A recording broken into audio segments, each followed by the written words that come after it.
L'objectif de cette vidéo est de présenter une méthode graphique pour effectuer l'addition vectorielle des vecteurs u plus v. Dans un premier temps, nous allons choisir un vecteur u qu'on va représenter à l'aide d'une flèche.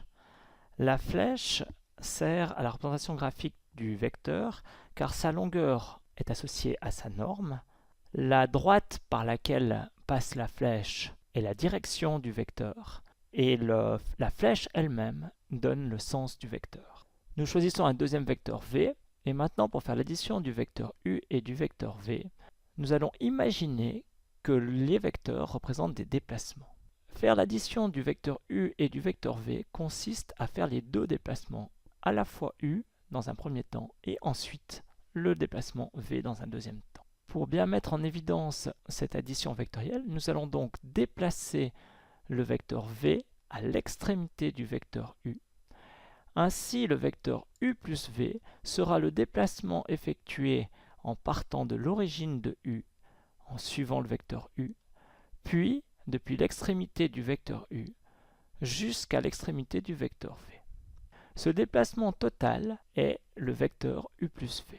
Il est représenté par une flèche dont l'origine est l'origine du vecteur u et l'extrémité sera l'extrémité du vecteur v.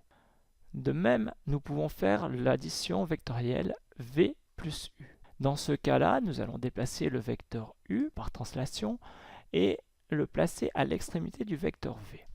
Le vecteur v plus u sera donc le vecteur qui effectuera le même déplacement, dont l'origine est l'origine du vecteur v et l'extrémité est l'extrémité du vecteur u. En comparant maintenant les vecteurs u plus v et v plus u, nous pouvons observer qu'ils sont parallèles, qu'ils ont le même sens avec les flèches qui pointent de la même manière, et qu'ils ont la même longueur, c'est-à-dire deux vecteurs de même norme. Ainsi, toutes les caractéristiques de ces deux vecteurs sont identiques, et nous en concluons que u plus v et v plus u sont des vecteurs égaux.